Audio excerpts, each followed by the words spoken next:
উপস্থিত আছেন কলারোয়া পৌর যুব দলের সম্মানিত সদস্য সচিব মুজাফফর ভাই।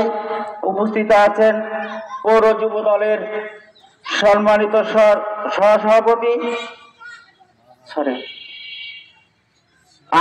সিনিয়র আহ্বায়ক মুস্তাফিজুর রহমান মুস্তাক ভাই।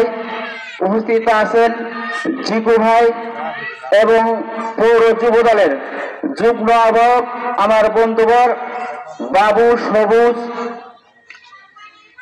টুটুল ভাই,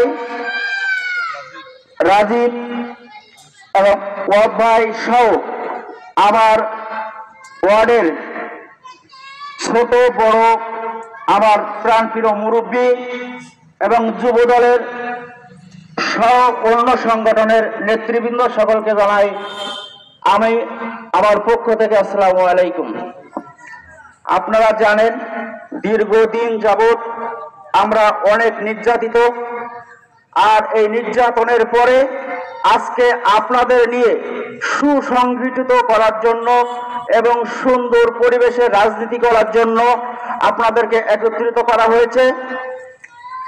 আমরা হাবিবুল ইসলাম হাবিব, তালা কলারোয়ার মাননীয় সংসদ সদস্য সাবেক, আমরা তাকে সাবেক আর বলতে চাই না, আমরা তাকে বিপুল ভোটে নির্বাচিত করে আসন্ন জাতীয় নির্বাচনের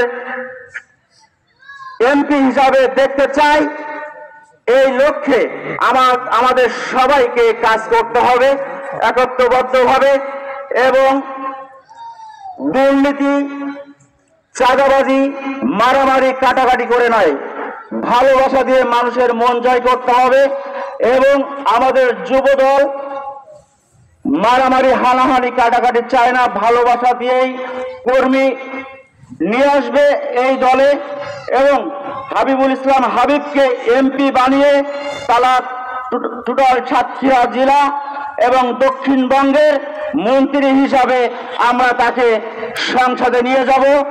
এই প্রত্যাশা এবং এই অঙ্গীকার করেই আমরা রাজনীতি করব ইনশাল্লাহ।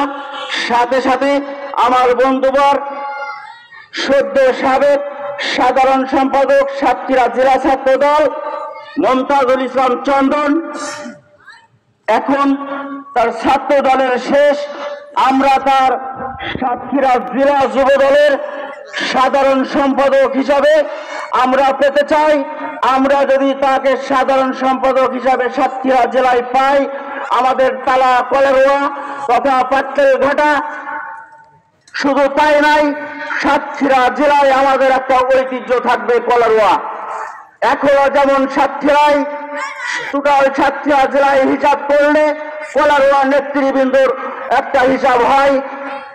সেই সুবাদে বিগত দিন আমাদের হাবিবুল ইসলাম হাবিব এমপি হয়ে মন্ত্রী হয়ে যদি আসে এবং মমতাজুল ইসলাম চন্দন যদি সাতক্ষীরা জেলা যুবদলের নেতৃত্বে আসে বা আমরা তাদেরকে আনতে পারি, ইনশাল্লাহ কলারোয়ায় উন্নয়ন উন্নয়ন উন্নয়ন হবে ইনশাল্লাহ। এই প্রত্যাশা ব্যক্ত করে আমি আমার সংক্ষিপ্ত বক্তব্য এখানে শেষ করছি। খুদা হাফেজ। বাংলাদেশ জাতীয়তাবাদী যুবদল কলারোয়া শাখা জিন্দাবাদ।